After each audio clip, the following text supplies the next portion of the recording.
I'd like to call to order the select board meeting for Tuesday, February 21st at 5:45. First order of business would be the select board minutes from February 6th. I would entertain a motion to approve those minutes. I'll make a motion to approve the February 6th minutes. Thank you. Also, thank you. Any comments?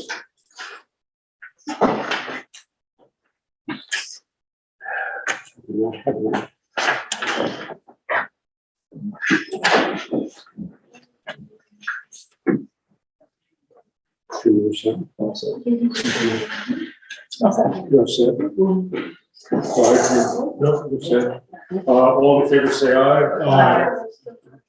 Motion carries.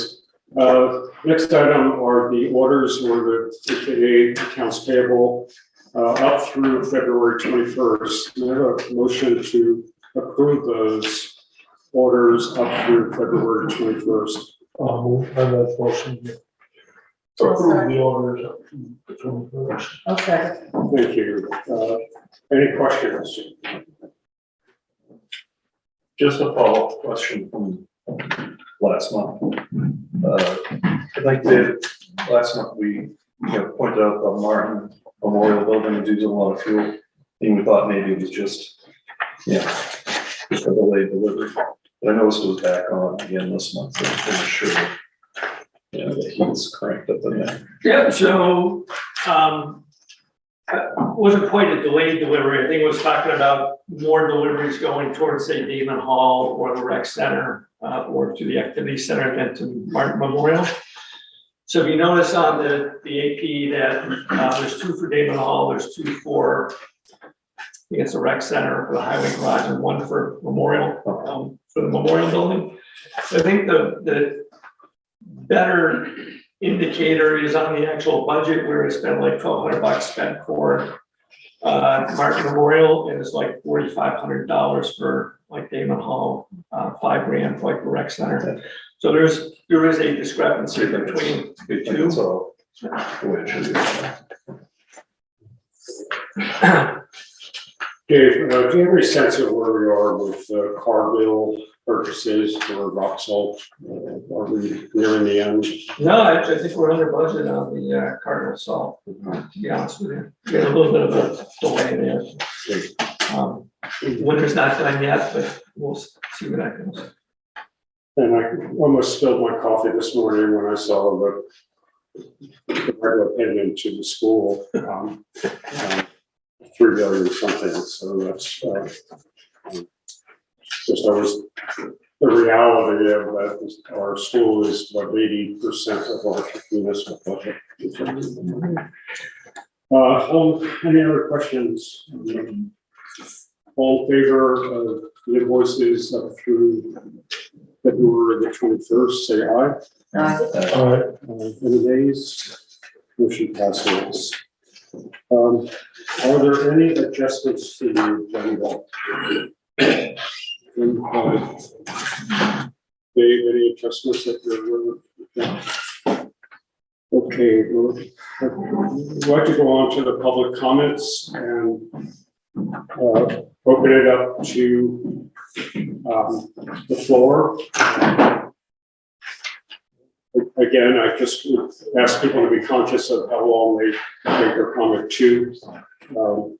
If you have comments about the 3 corners intersection, this would probably be an appropriate time to make them. Oh, yes, and please come to the table so that you can be on camera.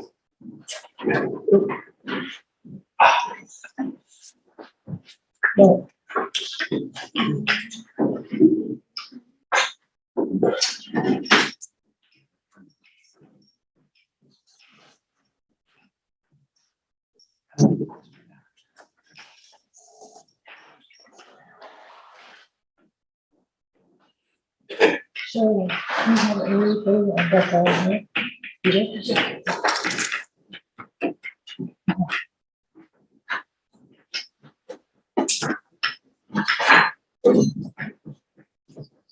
How do I get this back? Awesome, thank you. So anyone, with hands raised? Oh, please come forward. Robin Mosher, I'm a Hartland resident. I Just wanted to comment on, first of all, I want to thank all you guys for the public service you do, because I appreciate it. And this is all volunteer work. I'm a new resident since April, and we love it here. I have a family of 3 people, and we're all pretty hardworking and have a modest income. And in our family, we have to make sure that we have enough to feed, to have food and housing and clothing. And until those needs are met, we don't go and borrow money to spend, for expensive purposes. And I would hope that our government acts in the same way, whether it's local or federal, that we'll be careful to cover our basic services first before we borrow money. So I know we have needs for better police coverage, for enhancing our fire department, and especially for our road crews who already work very hard with our many miles of roads, and we have needs. So I would like to feel like if a family member had a medical emergency, we could call 911 and somebody would come to help us. And I'd like to feel like we could improve the really dangerous section of the road below my house that I'm scared to drive on every day, and just basic things. So before we borrow a whole lot, I think we need to consider covering our basic needs with our tax dollars. And so my feeling would be to hold off on the 3 Corners project until we're sure that the basic ones are covered, just like I would in my family. That's all. What road do you live on? Densmore Hill Road. And there's a little sketchy section below my house that I have friends who won't even drive to see me. They said it needs a guardrail that sort of overhangs, but I know there are roads all around town that have even more urgent needs, and I'd like to feel safe, that we can cover our basic safety needs before we borrow to do additional work. So Great. that's all. Thank you very much, Robin. Thank you. Thanks for serving on the Conservation Commission. Oh, sure, thank you. Other comments? Please. My name is Alden Hall. I live over at right across the intersection. I agree.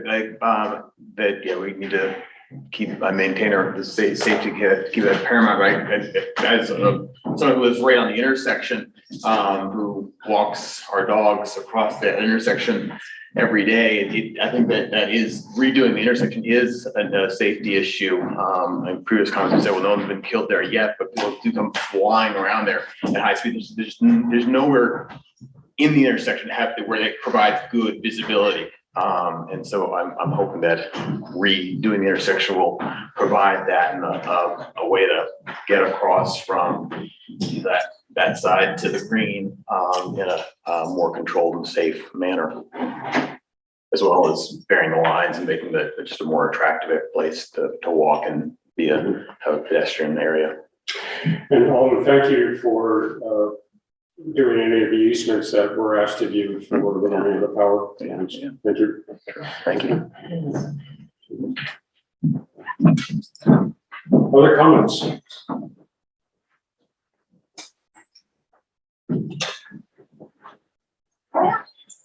John.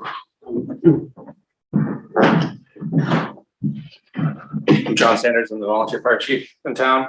I sent a note that I'm just going to read through my bullet points so you don't have to listen to me ramble. I envision the future town of Hartland with a logical Main Street intersection to everything that defines our town, where pedestrian walkways are at the stop lines. One where a single crossing guard can control a single 4-way intersection. One that aligns the intersection in a logical manner with safe sight lines. One that adds beauty to our town and reduces the references to that crazy messed up intersection with the dirt hole in the middle. One where we no longer have emergency responses to utility wires down and too many emergency responders to control traffic from 4 directions. One where students can safely walk through our town to get to and from school and sporting events. One that aligns with votes already cast. And one where the leadership and wisdom of our town leaders can push us forward in that direction. Thanks a lot. Thank you very much. John Martell meeting online. Okay. Can you unmute John? You should be able to, I think.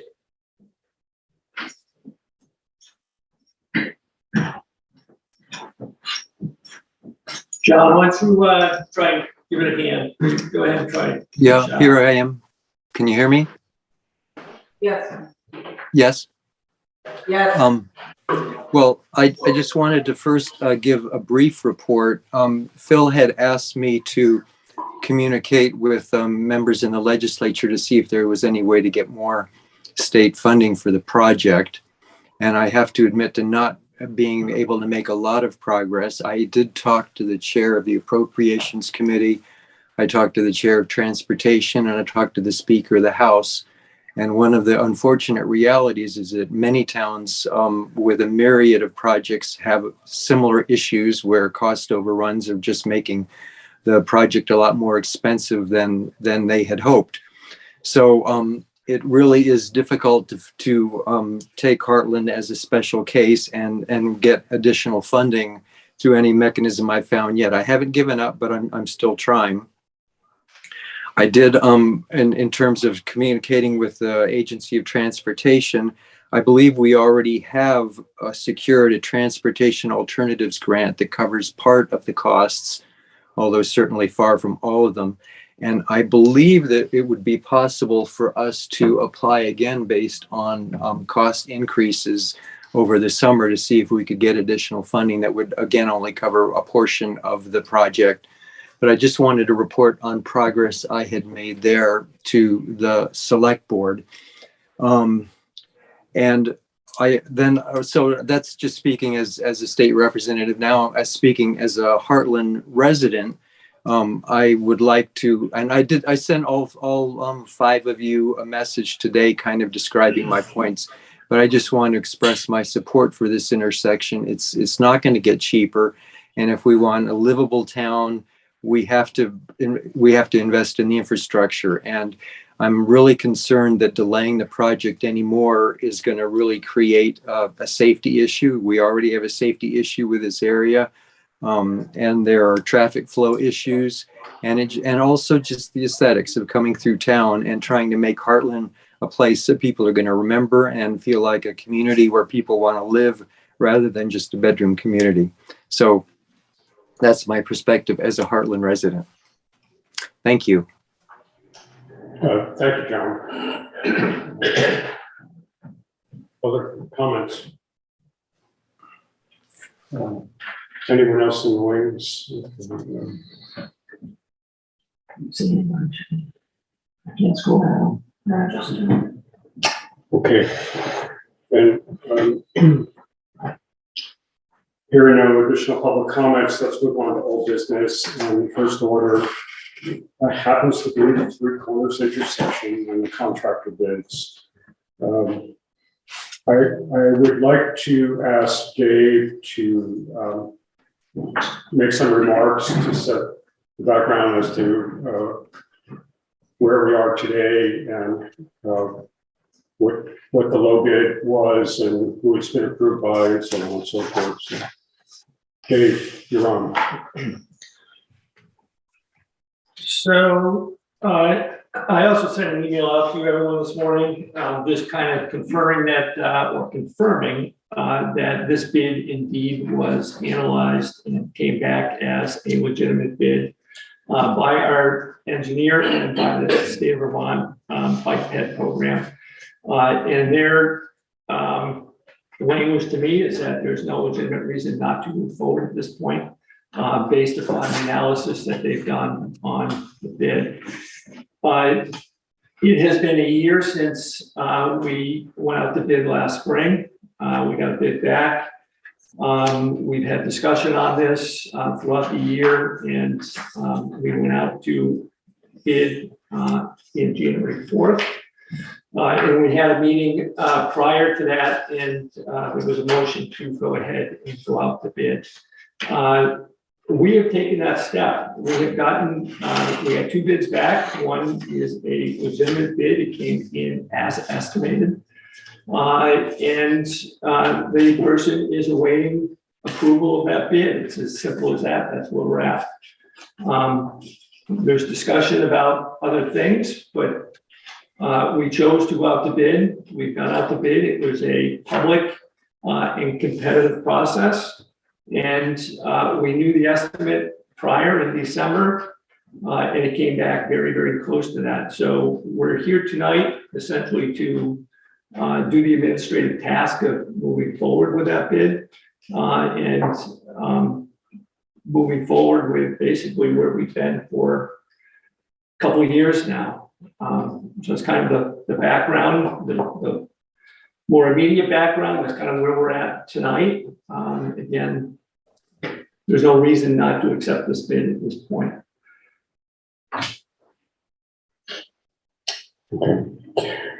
Dave, I know that we often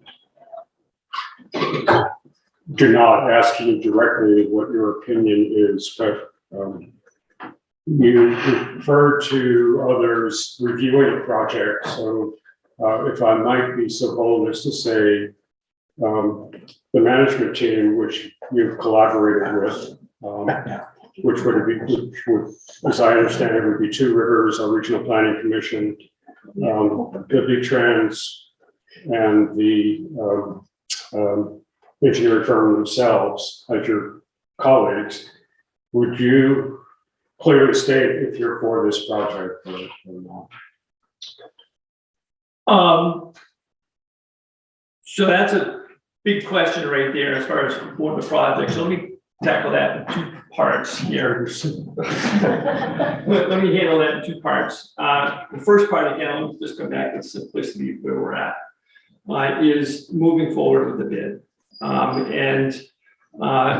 We went out to bid, we received a legitimate bid. I depend upon those people that Phil just mentioned, our engineer, regional Rita Cito, with the Regional Planning Commission, and the state of Vermont bike ped program to essentially let me know and whether that bid is an acceptable bid, both from a price point of view and whether they're capable of doing the job. That response came back as a yes. So in turn, the fact that we've gotten to this point, yes, the immediate answer is yes, I approve of both the person doing the project and going forward with where we're at. The larger part of do I approve of the project? Absolutely. This has been going on since I got here. It was voted on twice. And there are plenty of other towns that have seen cost overruns. And we're in a position, the enviable position of being able to carry out this project without having to go back and borrow additional funds. So, yeah, I mean, this is what we're seeing statewide. This is what the pandemic has brought to us. This is what a 10-year project will do. And yet we're capable of doing this project as proposed, and based upon that, yes, at this point, it's time to move forward. Thank you, Dave.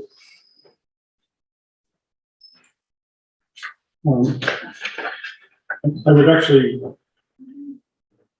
there's no more comments here, then. Sorry. This is a question. I would like to entertain a motion to accept the bid from Knox Excavating Company to begin work on the Three Corners project. Point of order, please. Yes. Prior meeting, we said we're gonna use time to discuss the pros and cons. We'll have a discussion after we have the motion on the floor. But if the motion actually, Okay. Would someone make that motion? I'll make the motion, we accept the bid of Knox Excavating project. Is there a second? I'll second it. We'll go back to the gentleman here. Okay. I'd like to open up making some comments, and Jim, you obviously have comments and you've asked for that. And I'm hoping that we can hear from each one of the select board members during the process. This project is an example of how the town has handled large projects in the past. They've been generally saying, prior select boards, that projects are too costly. We're fine, and there's no need to change. It is they who want it, and not us. And this has worked in the past for the town, and I feel we are on the cusp of changing that mentality. One of the items on the listserv today was saying the state isn't helping us in any way. They are helping us with this project, and Dave can cite the numbers. Within the last 2 years, they've helped us with the Martinsville Road project. They helped us with the repair for the Mill Street Bridge, and we're looking forward to future rehab of that Mill Street Bridge using state dollars and engineering help. We received state technical help on the Clay Hill sinkhole, the Maysilk box culvert.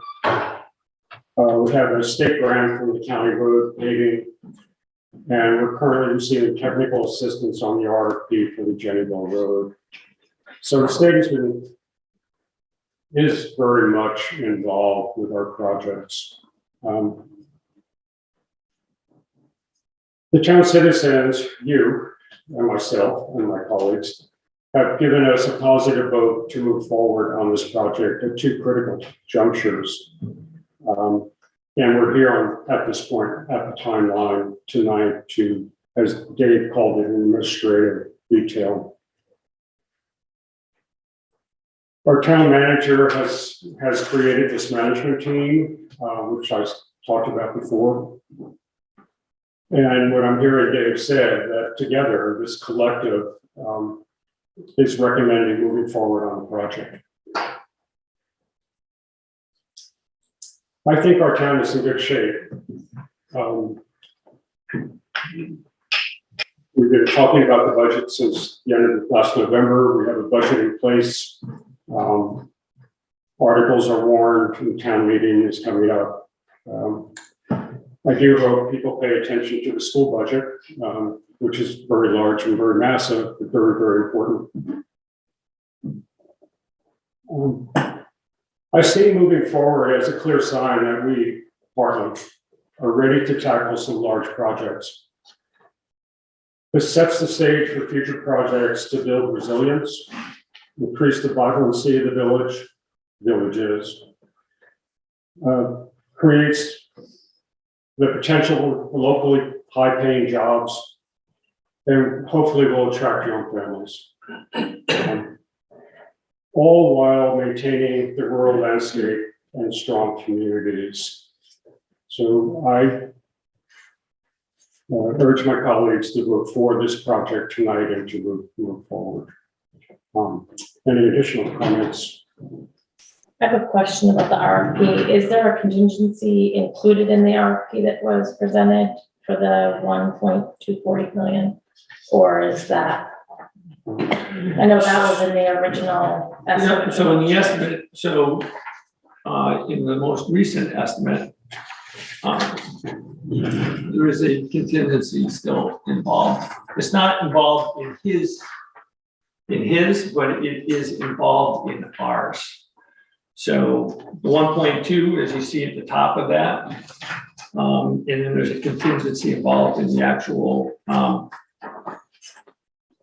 estimate. So the estimate that I provided to you back in December. That should be it. I know, but I don't know, everybody got it?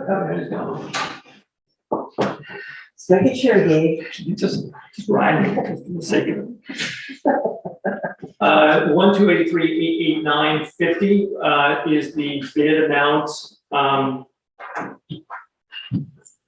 Is the bid amount by knots. and included in the amount over the bond amount.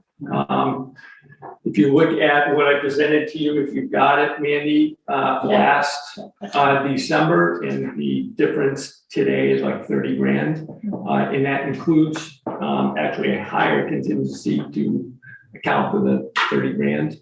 228,411.60 is the contingency amount factored into this, just like we discussed back in December.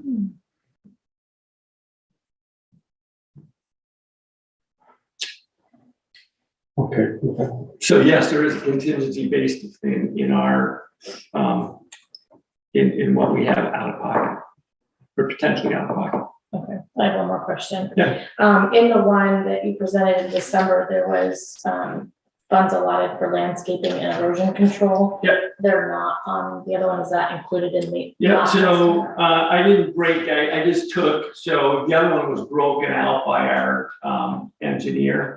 So I put that nice and tidy for you. Today, this afternoon, I didn't have time to go through and break it all out. The end result is if you were to have taken all those other ones and added it together, you would have a total similar to what you have at the top. But in Knott's response to that proposal, everything needed to be in there, and that's what the engineer went back and did with a bit analysis to make sure that the quantities and the pricing, the quantities were correct, and that there was a unit pricing that was acceptable to go along with it.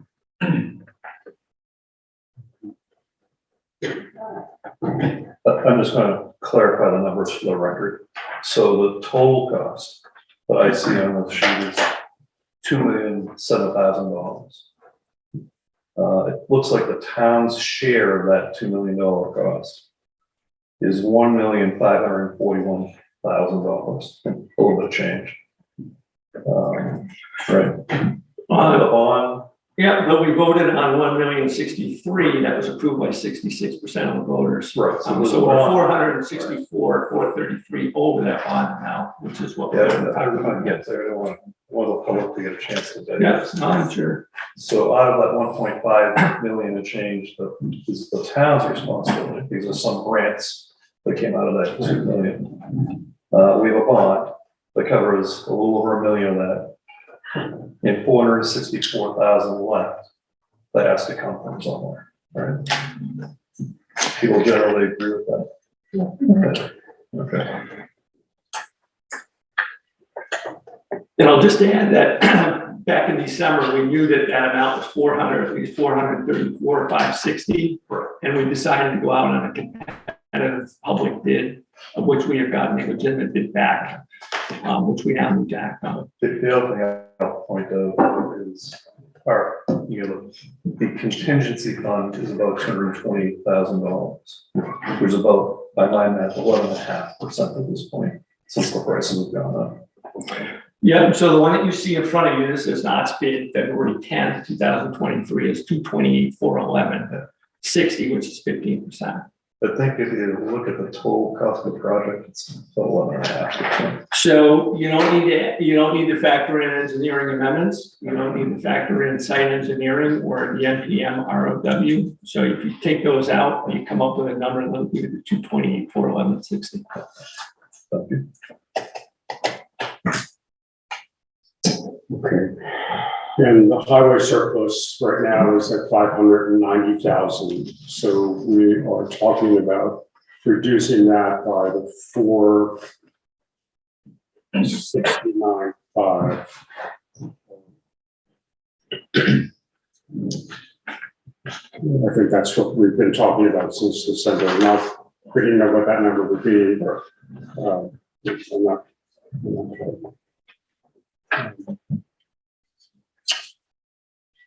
Clyde, any thoughts?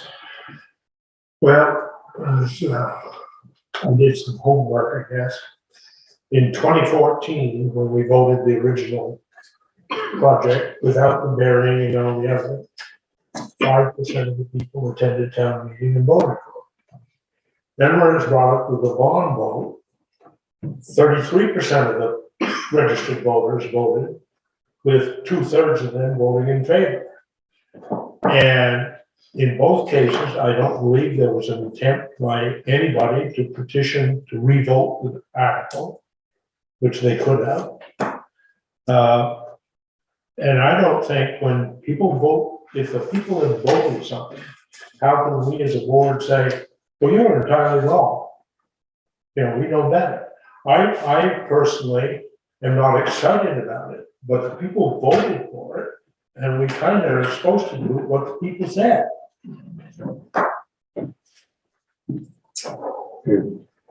Thank you.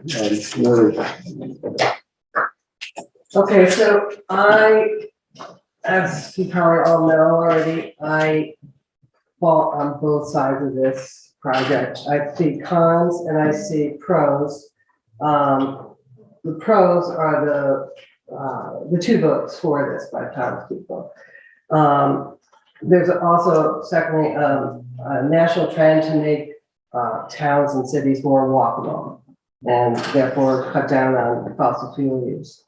So hopefully that will do that here.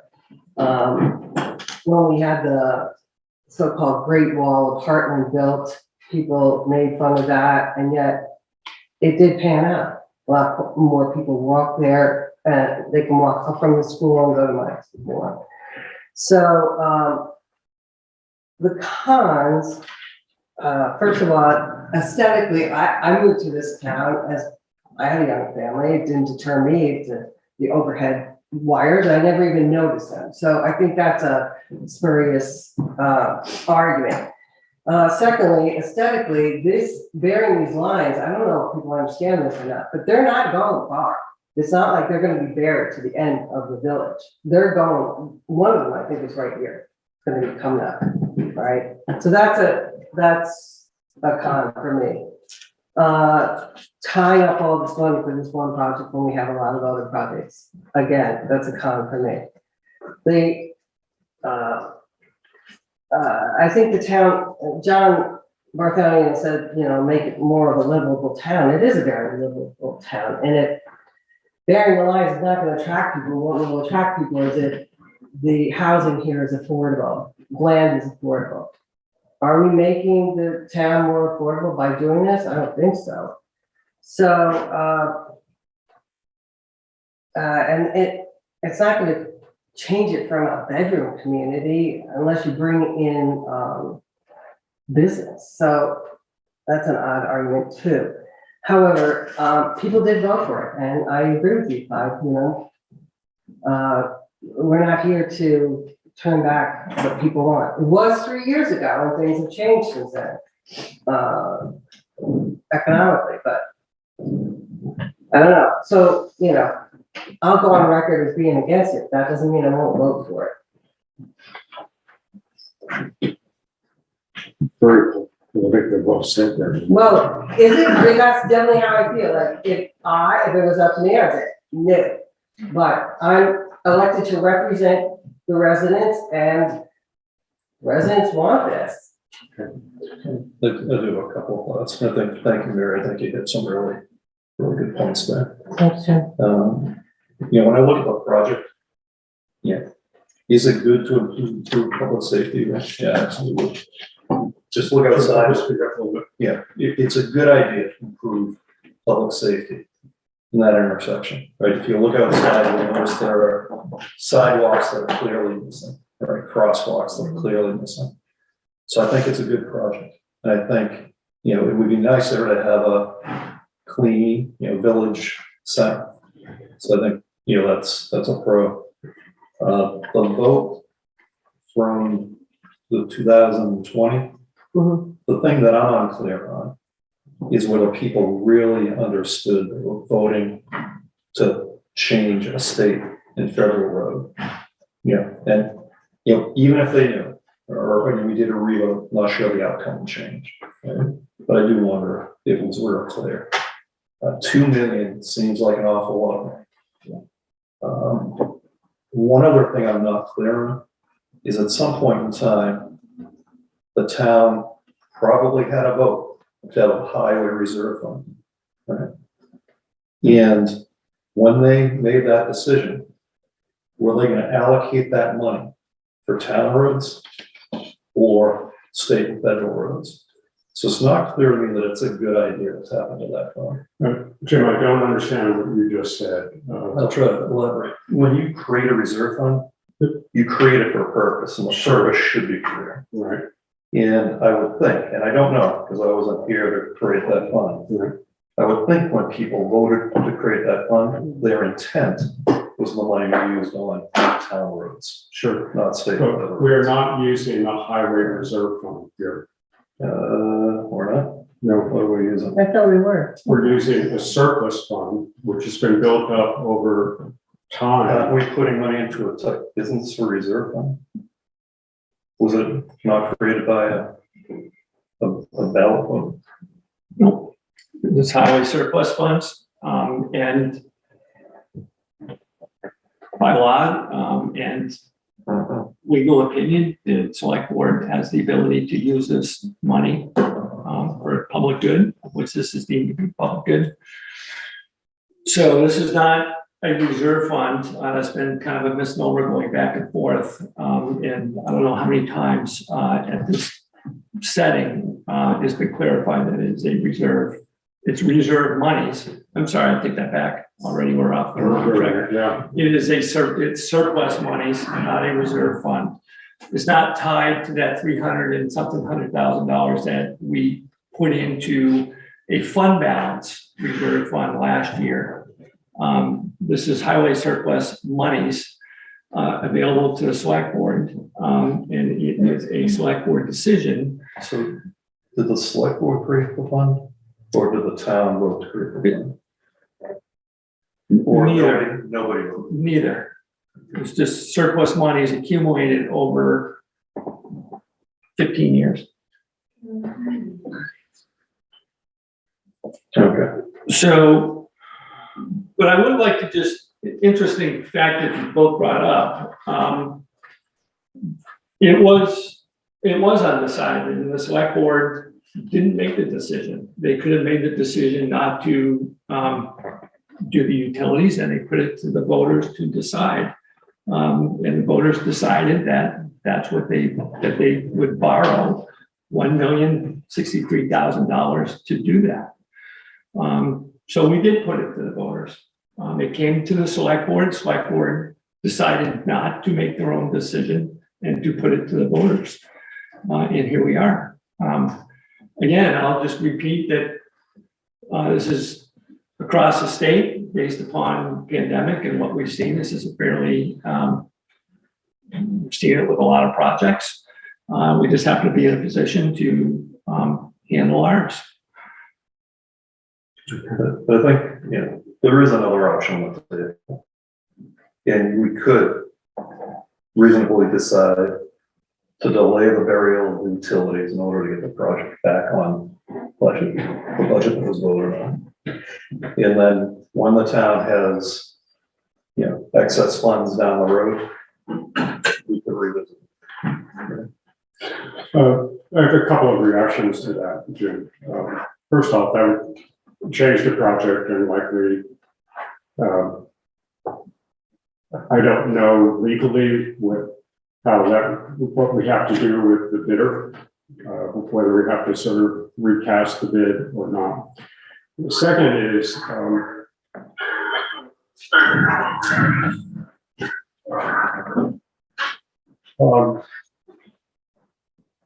you and I have a similar professional background.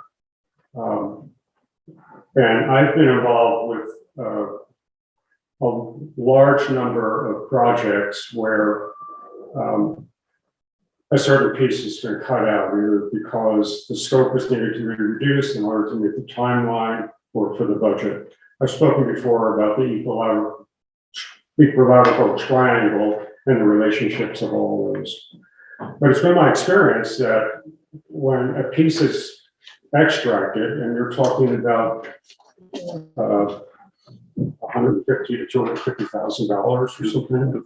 I think if we'd have to go back and analyze it, but my best Barney math is if you cut the utilities completely it'd be in the $400,000 range. Correct. If you bury conduit, to avoid digging up streets later on, it'd be between $200,000 and $300,000. Well, So- my point of what I'm presenting is that I would say 9 out of 10 times in my project experience, we never got back to that thing we pulled out because we had plates filled with other projects and other commitments, so. But normally those have been higher priority projects. Yeah, so. It's just an option. I'd like, we said we'd talk about the options and discuss it. No, I hear you, and I appreciate your thinking, trying to think through some options that would be viable. So why do we have to make this decision? I've talked about this before, it's going back to the voters. That's another option. That's another option. So you've gone out to bid. I don't mean to be a broken record here, but you took, I'll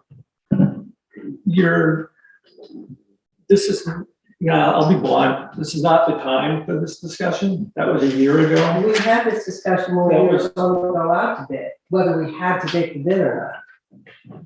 If it came in high, if there's a reason to not take the bid, then you can have that discussion. There is no reason not to take this bid. So Well, you, in all fairness, it's $500,000. what's that? In all fairness, it's $500,000 over budget. But we knew that. And we went out to bid.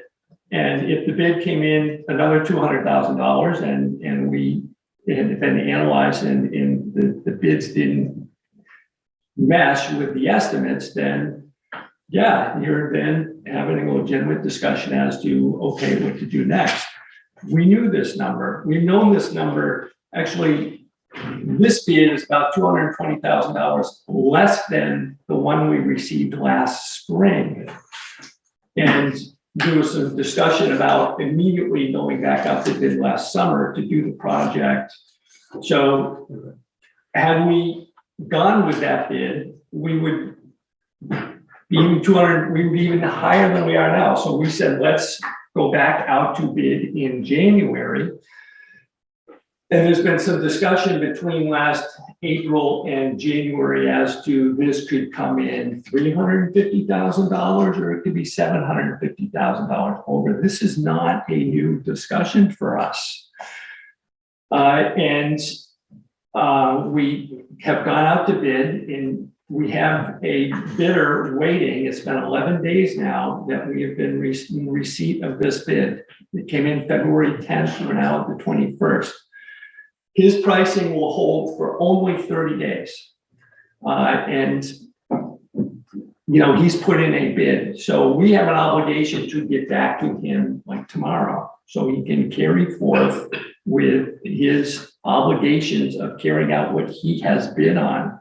We do not want to hold him up and mess with his pricing so that he is no longer capable of holding that bid, nor do we want to. If we go to vote, we start over again, and it's potentially another year. So That's kind of. I said this last time we talked about this. I don't want to do that. I don't see a need to do that. I want to move forward. Going backwards would also delay the other projects that we have started to work on. We have an architect looking at Damon Hall right now. We're looking at the rec center. We are trying to cobble together an RFP for the Queechee Road engineering study. I made my comments earlier that I feel this project is an example for the town to look at as a way to move forward to tackle some of the larger projects. Water in North Hartland, the North Hartland School, the library and the energy pieces that need to be happening, going on there, the walking paths. There's a long, never mind the Ferry Road piece, which is something I would be excited about. So we could bring clean industry into town, extending the sewerage from Windsor, Artisan Park up to that I'm ready to move on and tackle those. I want to get this done. I want tonight to make that vote. We have a motion on the table. Let's vote on it and move forward. One more thing, where are we gonna get the money for that whole laundry list of projects? Right now, in the next 2 years, there's an awful lot of money out there. And I think there's two problems that we have. We always have a problem getting money, but we are a town that is staffed like a town of about 1,000 instead of the 3,500 that we are. We have an awful lot of issues that we need to address in this town. I like this town. I love this town. My kids grew up in this town. I think my son still lives in this town. Anyway,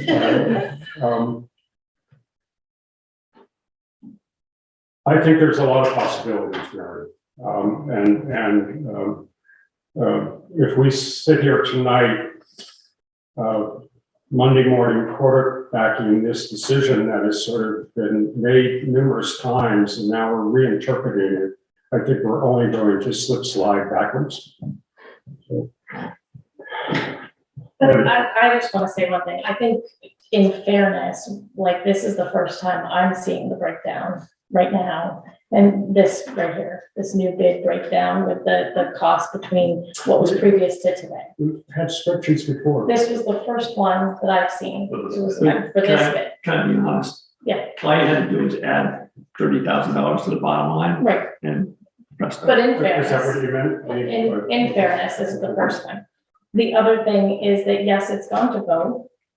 However, it's also 50% higher than it was previously. And that's a consideration. I mean, you can say we are Monday morning quarterbacking, but I'd like to make sure that we're doing our due diligence and doing what's best for the community and everyone, you know.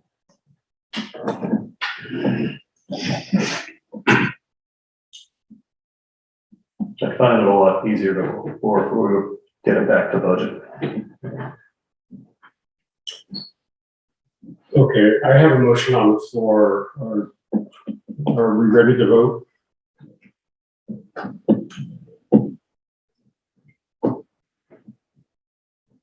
You can feel the tension in the air. I'll just state the obvious. We do have a meeting next week, which is gonna be well within the 30 days. I have a motion on the floor, Jim, and I plan to get a vote tonight. So I'm sorry to be abrasive, but the time is here. And as you know, we don't have a meeting. We were scheduled for We moved our 27th. I'm gonna talk about meetings canceling it. Yeah, we're talking about canceling it. Can I- That's what- the last meeting. Okay, regardless. All in favor of going forward with the proposal from us, say aye. Aye. Aye. This is the worst decision I've ever had to do. I'm only doing this because people voted for it, and God help us, so I will say aye. Thank you. in the interest of, Against, in the interest of voting, of having a united front, I will say aye. thank you, Jim. I could go along, but I have reservations. But Okay, motion passes. It should be a celebratory note here, but I'm not celebrating. I will tonight. I do want to just take a moment to thank everyone that's come tonight, that has been coming over the last number of sessions, both to support the project as well as to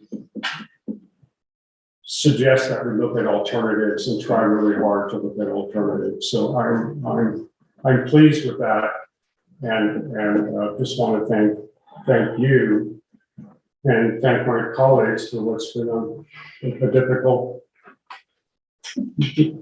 year talking about this, and I am excited and ready to go on, and I hope we see some activity as early as late May. So thank you very much. Let's take a 2-minute break before we go on to the next agenda item.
The next item is fiscal year 23 budget update. Mr. Reynolds, No, but I did want to, when we talk about the budget, do you know other towns, they pay their select board members considerably more than Hartland does? And we haven't gotten paid. You have two things. One, is you didn't read the orders. No, she did. Two, Yes, he did. if you haven't spent all that I money on the haven't seen intersection, it maybe yet. we could read the orders. Yes, exactly.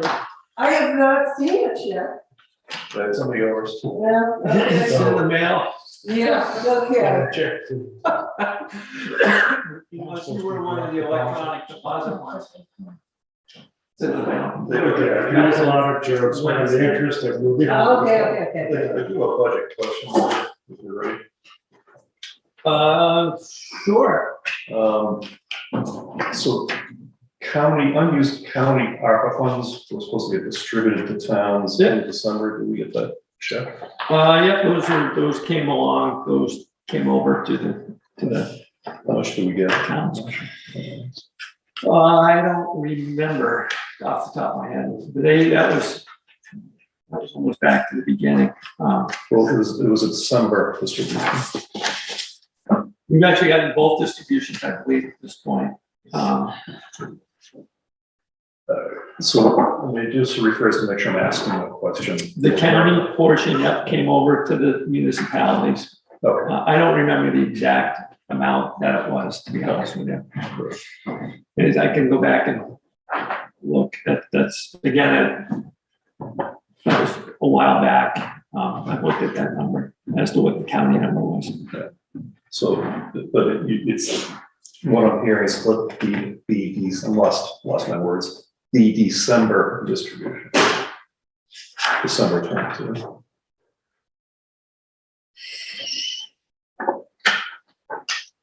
All I can say is with all ARPA funds, I believe have been received at this point.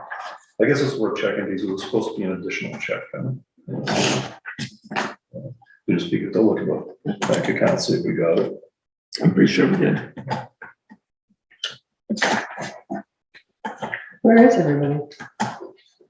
They don't want to be kept for the rest of the meeting. Oh, what? Probably won't see anyone. Town meeting. Okay, Dave. So, this is through the end of, what are we now? February, this is the end of January. No, January, February. I'm gonna give my head a shake here. So the budget I have in front of me is as of February, so this is not quite right. So essentially, long story short, on the revenues and expenses, based upon the budgetary numbers I'm looking at, we are running on target. Some of the places that we are running, I'm looking at the expenses at this point in time. Some things to note are both the constable and under the assessment. The constable is running a little bit high. We've kind of discussed that as to James picking up additional shifts. If you look under assessment, Vermont State Police, I think you actually have the same copy I've got. $3,366 expended to date out of the budget at $62,000. So it gives you a pretty good idea. I'm looking at page 1 of 10 on the expenses side of the general fund. It gives you a pretty good indication, even though James has picked some up, of how little the Vermont State Police has given us to date. Kind of come back to that overall discussion there. Again, in the general funds, just a couple of small things. Under the finance, we have a $5,000 expense for the NIMRIC software. I think Mark has pointed this out. We used to expense that to legal. So you're gonna see Martin running a little bit high compared to the legal expense line. At the end of the day, putting it in the finance department just made a whole lot more sense because that software, they do the most with it. wasn't really a legal or professional expense, professional services, so we pulled that out. Also, the ordinance administration and planning, we're pretty under budget there. A lot of that has to do with the time period in between when Sean left and John Paulette came on. And even at that, John Paulette is half the hours that Sean was budgeted for, so we're under there. While I'm just talking about that, I will take a moment to just give a plug for John. He's fitting in very nicely. I think he's been doing a good job. He's spending most of his time on 911 numbering at the moment. But I'm pleased with what he's doing with us. Rec Center is running a little high. Fuel is a good indication or kind of a bulk of that. And toward the end on page 10 of 10, under miscellaneous, we have a transfer out for the Three Corners intersection project, $1,062,000. That was when that came into us. It came into the general fund, and we have now put that into its own separate fund. So you'll see a transfer out there, which kind of affects the overall number on the general fund.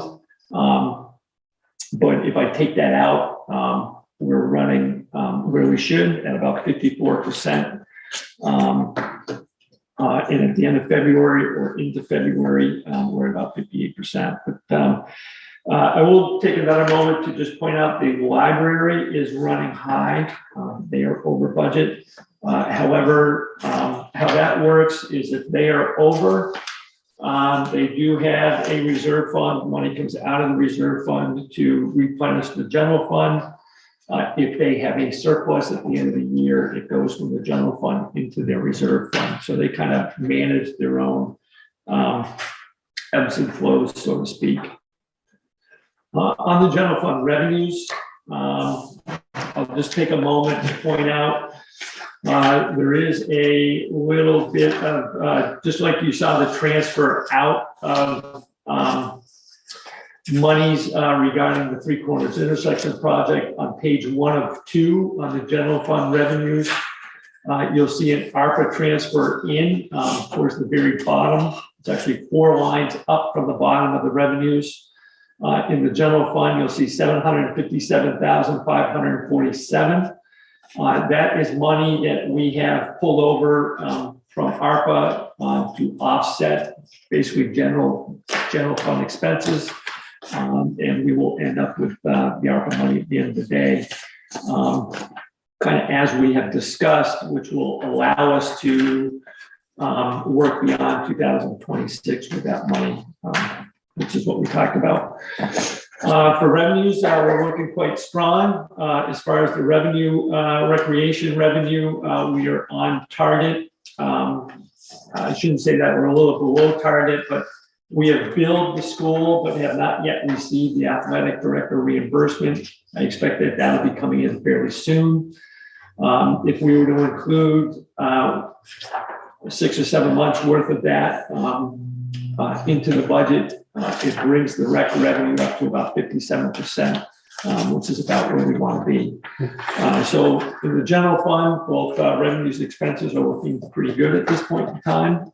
We look to be on target. Which brings me up to the highway fund. Separate sheet, separate packet. You have revenue on the top, and then you have 3 pages of expenses there. I'll just point out on the revenue side, for the longest time, we were waiting for the grants and aid highway grant money to come in, $17,500. It finally did come in. Just to go to show you where the state is kind of these days, I had to send about 3 to 4 separate emails to them, urging them that they had indeed received our reimbursement request. They finally admitted that they did have it, processed it, and we have the money. Highway, we are moving along as planned. I will just point out that the real trouble spot here for us is in equipment. This affects the equipment fund. On page 2 of 3, which is on the highway expense sheet, under equipment, so far to date, we have spent $47,500 worth of fuel. We had $45,000 budgeted. We still have at least 4 to 6 weeks left of winter technically. And then we get into mud season. So that is going to be a problem for us. However, depending on how far over we go, it affects how much money we end up putting into the equipment fund. Otherwise, we're looking pretty good on expenses. We are over on the Clay Hill paving, which is what we knew and we discussed. Other than the Clay Hill paving, we're running about where we should be with the highway expenses and revenues. This is a wild question. There are 2 colored diesel fuels on the market. One is considered what I put in my fuel tank, and there's a ton of taxes taken out of that, much like there is for gasoline, only more. And then there's another that's considered a different color, it's green, and it's very much cheaper. Theoretically, it's for off-road use, for farm use. Is there any sort of way from a municipal perspective we could use that fuel? Or would we be seated in jail next month? Yeah, we're technically not off-road, so, Okay, yeah. I'm just really struck with, I don't think we get sales tax because we're a municipality, but what other, any other stuff in there, we're gonna have to. What's the difference between those 2 diesel? they're just the color. I mean, one Just is- like, I mean, I can put that off-road diesel in my car. I'm not telling you that. Yeah, I think the off-road, I think the one is because is taxed for basically state highway use, state and federal highway use. Much like gasoline is. So, And then so the off-road, you're not technically, I'll you're not be using the road, you're just, I you're I skid. try to use the off-road of my tractor, but it's not always convenient for me to pick it up that way. But yeah, that's essentially the difference. So, I don't think there's any added. I may become a scofflaw.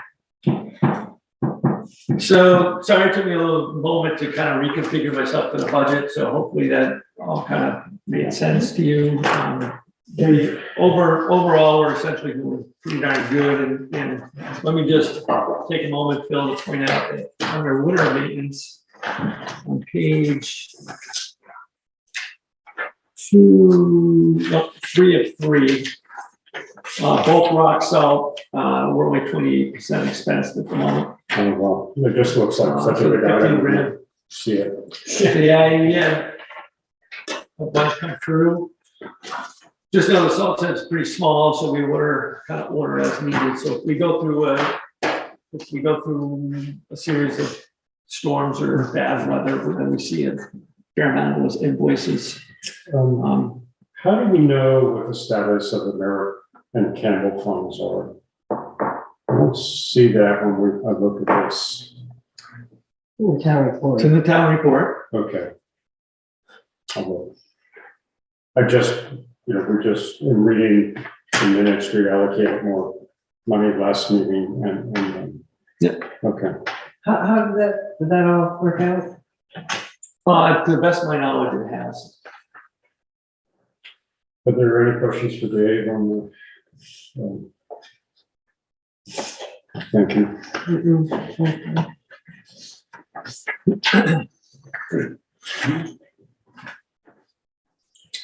Okay, town manager report. Okay, So kind of like my budget preparation here. I don't know what I did with my town report, town manager report, but oh, When this was, oh, yeah, Sorry. So, town meeting updates, sorry, Dave. So town meeting update, we met today with Matt Dunn. We are on par, to meet for town meeting. Couple things we have, just to kind of go over with the board. The legislatures, the state legislatures, our representatives and senators, Matt Dunn will reach out to them. We'll give them an invite. We limited that the last 2 years. I think last year we had Elizabeth Burrows. I think we limited it to 1, maybe 2, in kind of the same year before. This year they will all get an invite back. Matt tells me that he is going to keep them on target and keep them to 5 minutes apiece. We will, that will put Matt to the test. We'll see how that goes. Also have a Conservation Commission award that the Conservation Commission will give out.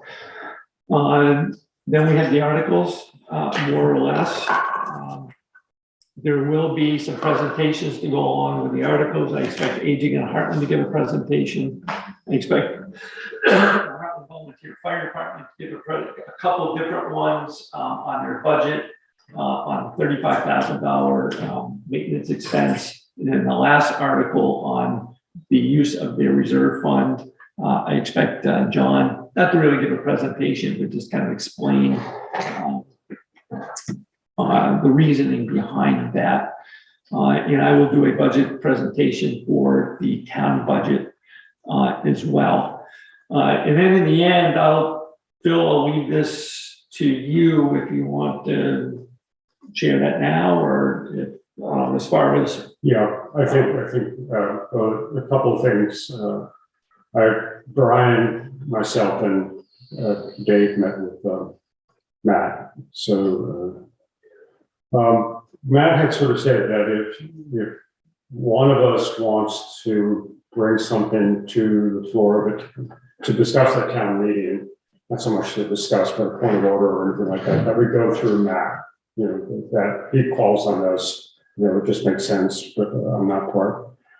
And I think what Dave is referring to is, I would like to go forward with the idea of thanking our volunteers in the community.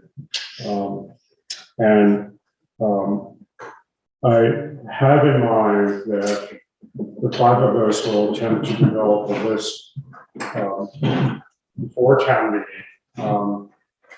The obvious ones would be to start with the commissions and committees.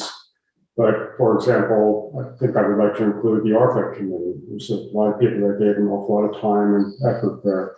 I want to make sure that we reach out to the organizers of the Green Up Day and the Farmers Market Board, not the vendors and so on. And the idea would be to identify volunteers today and also people who may have been a volunteer on those groups in the past, ask them to stand until we go through the whole list, and we'll divide up the list so each one of us is calling out names, and then try to just draw the attention to our town is based on volunteers and a strong community. If you would like to join or be involved, look at the people that are standing up and stop them next time to go into Three Corners Market or wherever you see them.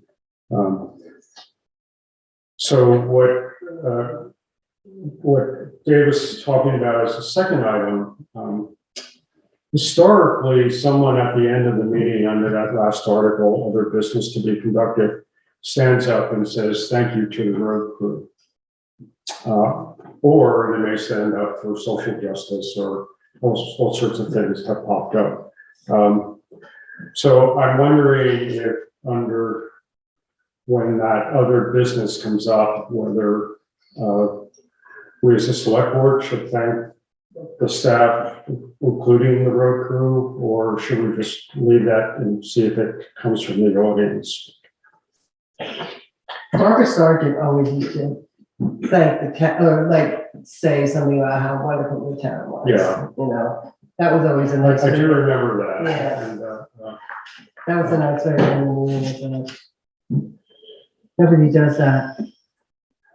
I can't remember last year if that was done, No. or what was virtual last year. So should we go ahead and do that ourselves, just at that point, separate from the volunteers, to sort of recognize our staff, including the highway crew? If nobody else comes. Nobody else is gonna jump in. Well, no. So what are we gonna do? Just wait there in silence? Well, I was trying to say- No, please, someone.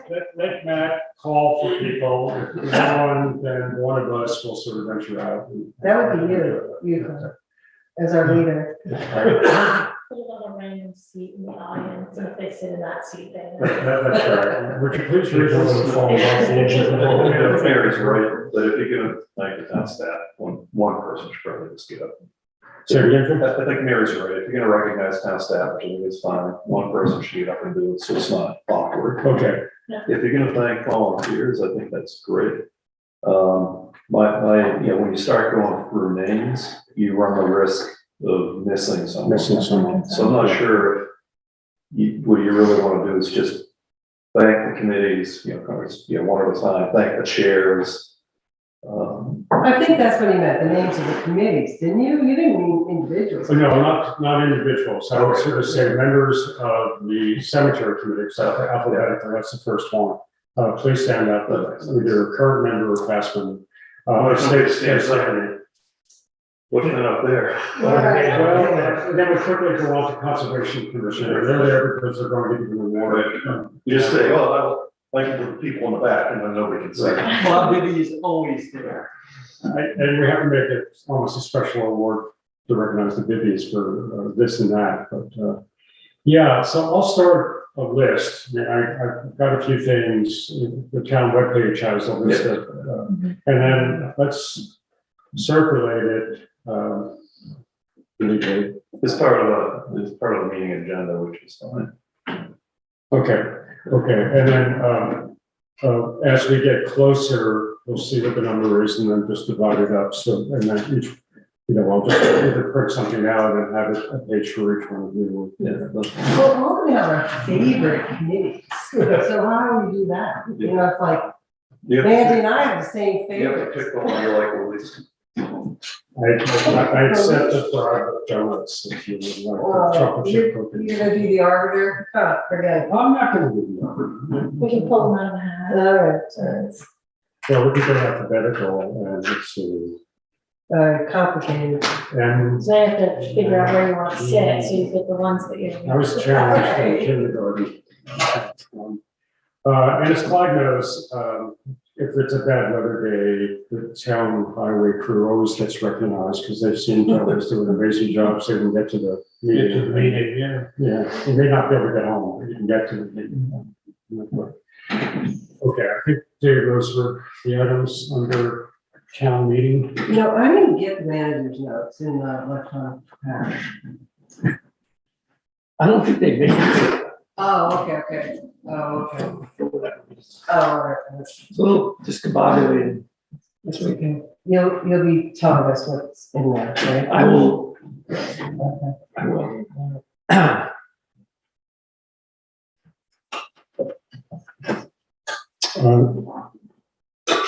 Going on to the town manager update.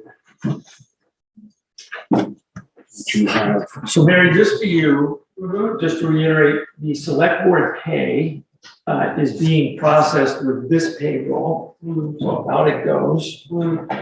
So we did kind of, and you can, before we send it out, you can tell us if it was a no, but so it's an amount for the select board that the chair and the secretary get more. Oh, I didn't know that. The secretary is Jim. However, you did do minutes and et cetera, so you kind of split the details. So we split What? the amount. So you should be happy. I mean, we Sorry, Tim. split. Mine's a little more like that. It's like it's like a whopping like $36 a meeting for now, it's 30 for for someone like just the vice chair, but 36 for, say, someone like the secretary. Wow. So we did 33 for you and for Jen. Kind of divvied that out because Cheyenne knows your work. you were, you carried some minute duties and stuff like that and a pinch, so we recognized that. So we deviated a little bit from So this check is for the year. correct. Okay. Dave, For the legislative year. So this also deviates a little bit from, in the past, we've done it in the calendar year. There. This year, we did it based upon, it's coming at the end of February because it's the end of your term. So you have served a year term, so now you have actually fulfilled your 26 meetings. Okay, that makes sense. Where before you got in like November and you still had like 6 meetings to go. But we paid Curtis out, maybe up and left us, so. okay. To just give some background, a year, 2, 3 years ago, the select board voted to move to a flat amount. So originally it was, if you attended so many meetings, you got so N times that, just to make it easier, in the world of Zoom, we just have a flat amount. So, okay. I think years ago, they went to the per diem pay because there were a lot of select board members that were skipping out on meetings, but they wanted their the full bonus. It encourages We're them. gonna, next year, we gotta cut, this is, thanks. Oh, right. So, just a note, so in the select board line item, actually you are running high, but, the amount that Cheyenne gets for being here goes under the select board line item. So, until that catches up and then catches up with a budgetary item. I did notice her driving was really. Just know that you guys are over budget, but, we have yet to pay you, so it's coming. I'm sorry. What else you got on there? I got plenty. We'll just wait. Dinner just to get. Yeah. Blood sugar's dropping. A couple important things here, actually. So buildings and grounds, I did meet with the architect. We did do a walk around. One of the things that we've been talking about, in particular, again, the drainage in the ADA access. ADA access here as well, because that entrance is a little, not the healthiest for a runoff point of view. He did point out the stairs on both buildings. We just redid, actually we didn't just, but we spent a fair amount of time doing the stairs over at the rec center and out in front of this building. And it's still getting water damage. Yeah, we actually, thought it was kind of salt related, and I think it's actually more drainage related at this point, in both instances. So the rec center stairs? The rec center stairs, well, the rec center stairs are actually holding up better than the front stairs at Damon Hall. If you take a look at the front stairs at Damon Hall at this point, they're starting to kind of erode again in the corners. A lot of that we thought was kind of the buildings and grounds guy just overusing salt, and actually we use a special salt here now. But like, for instance, we were over at the rec center, and it was still shady, and it was kind of cold, and you could just see the ice in the corners where some of this is happening. So it's an issue that may work its way into needing to be addressed. Library. Building use policy, we have one for the rec center and Damon Hall in particular. Actually, we also have one for Foster Meadow Fields, a use policy, and for the North Hartland Fields. Ironically, we don't have one for the library. So they've been kind of detached from this, which is just doesn't make for consistent use and consistent policy. So I did speak to the library. They weren't overly thrilled about the idea of this transferring over to the library. I did speak to our lawyer, and he said, by all means, it should transfer over. It's a building use issue. It's something that I will need to continue to broach with the library. What's the objection? The objective is that, No, their objection. their objection is that libraries, not to unlike us, but they like to be open and welcoming and, you know, to allow use of their rooms and et cetera. However, that extends to after hours and stuff like that. So we ask for, you know, so for instance, when the Historic Society technically rented out the building for Jan Hughes over the weekend, we asked for an insurance certificate and basically a liability waiver. We would have the library ask those that are using the library as a extra, you know, it's not a town function, but it's a function they want to use the space. We would ask the same thing, consistency. So I think their objective is just that we like to be, you know, warmer, and that might be kind of a cold. They just have 2 conference rooms, right? Is there some other space that gets used? The one main meeting space there that gets used But quite a bit. the policy is that it has to be open to all town residents if somebody uses, whatever it's used for, has to be open to all town residents. So the use of it, so yeah, sure, so was Damon Hall, but that doesn't extend to us leaving the doors open and just allowing people to come in and utilize the building. So it kind of, the same thing transfers over. They allow use of the building after hours.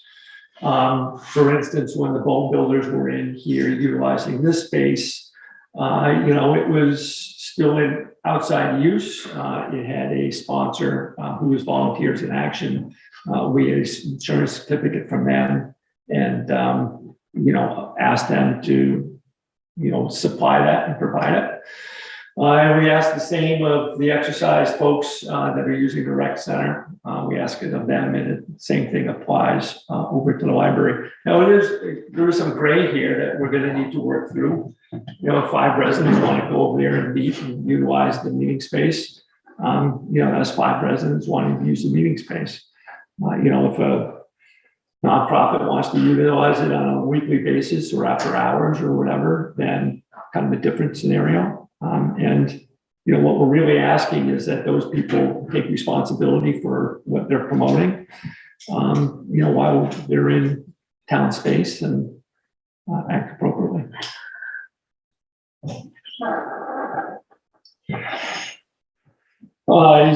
We'll inch towards that.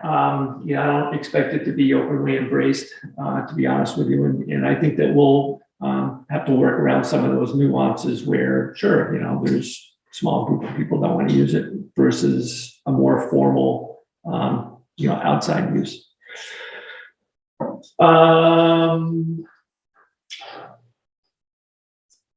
We did post openings for Conservation Commission and the Rec Committee. I have another one coming down the pike for the Connecticut River Joint Commissions. There's a Round Meet subcommittee that will go out probably tomorrow. If that doesn't get filled, there is somebody that is willing to step into that, but wanted to give the public a chance first before that just got picked up.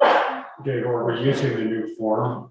Yes, so if you are interested in acting on something other than the select board and you would like to take that step, there is an application on the website and on the emails that I've sent out. It's attached to the emails. It's a pretty simplistic form. In the past, we have asked people to just give us a little bit of background as to why you're interested in participating in the commission committee. And we ask the same on this particular form, and then we take it, just tracks things a little bit better, a little bit more formal to manage, and you know, a little bit more consistent. A lot of times I got, from some people, I got like a 2 or 3 sentence response. Other people, I got like a page and a half response as to what I was asking. So this is a little bit more consistent way to just say, hey, please tell us about yourself and why you're interested in the committee commission. They send that in and we process it from there. The only other thing is, and I did leave this open, depending on other things, as of this morning, I thought we may have an item that needed to be addressed. It was a dog-related incident that does not need to come in front of the select board. So I did speak to Phil, based upon the fact that we got 1 week before the next select board meeting. I have some other things that I could be doing, getting prepared for town meeting. My daughter has the week off next weekend as well, in spring, February break. So I could direct energies elsewhere. I don't have a lot on the agenda at this point in time, knowing that the dog incident does not need to come in front of you. So unless you guys feel a real need to meet, I think we can skip it personally. Just know that we are about a month out from the next meeting, 3 to 4 weeks. I would need Phil, or if Phil's not available, whoever the next representative would be. It would be on March 6th, which is before the town meeting on the 7th, to come in and do warrants, only because it's really, really next to impossible to go a whole month without writing checks. So I would, if we don't meet, I would need Phil to come in, or Mandy to come in and sign that. Well, And we can always send one out. I'm available on the 28th, which is next Tuesday. And then the following Tuesday is the 7th. Yep. I guess if the group is okay, I can actually go see this. If you can sign, like, as That's you're sitting in town meeting, that would be fine. Okay. Okay. And then what, is there, While the legislature is involved, we're talking. We just can't, just difficult for us to go. and then how about, Going the 3-week stretch is difficult enough. how about the 14th? Because our next meeting theoretically would then be March 20th. Yeah, so it's a whole So month how away. come we're not meeting on the 6th? The night before the meeting. Yeah, we're not. Did they need to set up? Oh, that's right. We talked about. Thank you. Dr. Of course, the other Walker. town clerk set up anyway, but that's Okay. He did. We haven't even around the meeting. We were, moves it was all. just us and the election equipment. Okay. Dave, anything else on the manager update? I got. So right now, our next meeting is not till whatever I said, the 20th. Be March 20th. I would like to make a motion that we have an executive session next week pursuant to 1 VSA 313A3.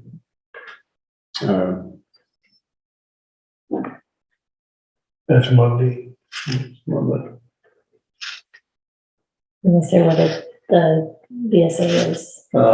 It's what we've done in the past, just talk about employee evaluations, You're talking about, employee evaluation.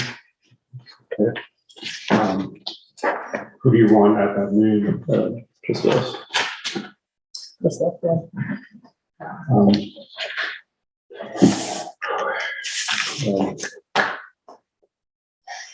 If we need to do it, we need to do it. I'll second the motion, bring it up for discussion. Discussion wouldn't be longer than this forum.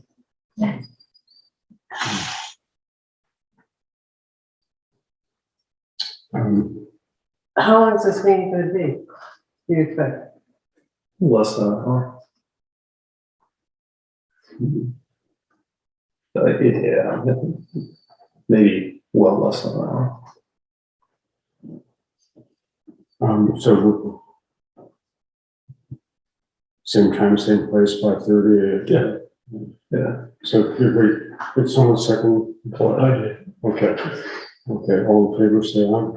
I guess, I mean, I don't, it's like I feel like I'm voting on a pig and a poke, and Well, yeah, I mean, it's more of a discussion first of all. Yeah. action being. Okay. Okay, is there any correspondence? Okay, future agenda items are the committee and commission reappointments. And then our next meeting is the 27th and then March 20th.